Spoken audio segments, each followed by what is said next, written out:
Kumusta ka, Sports Sparker? Isang nakakagulat na ulat mula sa ESPN ang ibinahagi kamakailan na nagsasabing tinawagan daw ng may-ari ng Golden State Warriors na si Joe Lacob ang may-ari ng LA Lakers na si Jeannie Buss para pag-usapan yung posibleng trade kay LeBron James. Gusto ng Warriors na ilagay si LeBron sa kanilang koponan kasama si Stephen Curry. Pero agad namatay yung usapan dahil sa minimal interest mula sa LA o kay LeBron.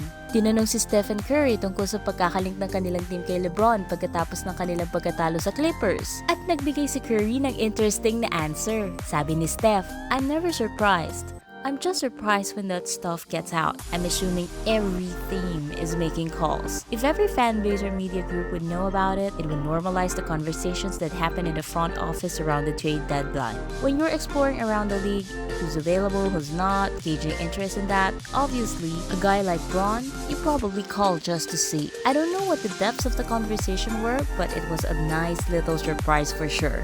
Walang makakapagsabi ng conclusion tungkol sa reaksyon ni Curry o sa kanyang kaalaman sa sitwasyon. Nakaka-excite yung prospect na makikita sa ngiti ni Curry nang pag-usapan yung posibilidad na mag-team up sila ni LeBron. Dati na niyang sinabi na hindi siya nagmamadali na makapaglaro kasama si King James. Pero sinabi niyang magiging lethal duo sila matapos sabihin ng forward ng Lakers na si Curry ang dream teammate niya. Hindi kasing exciting nang inaasahan ng maraming fans ang NBA trade deadline. Ang deadline noong 2023 ay nakakita ng mga big trades tulad ni na Kevin Durant at Kyrie Irving na mapalipat sa ibang koponan. Pero ngayon, na-wrap up na yung mga star acquisitions ng mas maaga sa deadline. Pero pwedeng naging pinakamalaking trade sana sa kasaysayan ng deadline kung nagkasundo sana yung Warriors at yung Lakers sa isang LeBron trade.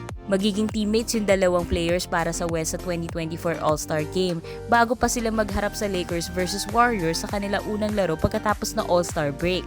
Samantala, balik naman tayo sa game ng Warriors at Clippers. Ang coach na LA Clippers na si Ty Lue ay na-eject during the game at nagbigay din siya ng maaanghang na salita tungkol sa officiating. Maaga kasi sa fourth quarter ng panalo ng Clippers na 130-125, isang hard foul mula kay Clippers Mason Plumlee yung nagdala sa magkabilang team na magtipon sa court na eventually nag-lead sa pagkaka-eject kay Ty Lue. Nagkaroon ng tensyon ng tawagan si Draymond Green ng Warriors ng shooting foul kay Plumlee na nag-drive para sa layup. Matigas ang foul kay Plumlee sa basket at mukhang hiniling ni Lue sa mga opisyal na tignan ulit yung tawag. At sa gitna ng argumento, binigyan si Lue ng technical foul. Kailangang pigilan ng star na si James Harden ang coach niya para wag nang lumala pa yung sitwasyon. After the game, binanatan ni Lue yung officiating crew at inakusahan sila ng cheating.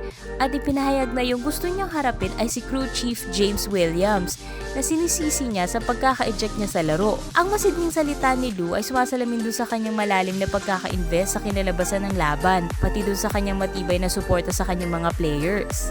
Sabi niya, "Where the refs at now? Cheating beep! That's all they've been doing!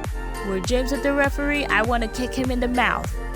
Kahit naharap sa challenge kasama ng kawalan ng key players tulad ni Kawhi Leonard at ang pagka-eject mismo ni Lue, nagrally ang Clippers para makuha ang dramatic na comeback victory laban sa Warriors. Ang mga action ni Lue pagkatapos ng laro, kasama ang masiglang pag-high five sa bawat miyembro ng team habang papasok sa locker room ay nagpapakita ng kanyang leadership at camaraderie sa kanyang mga players. Anong masasabi niyo rito mga Sports Sparkers?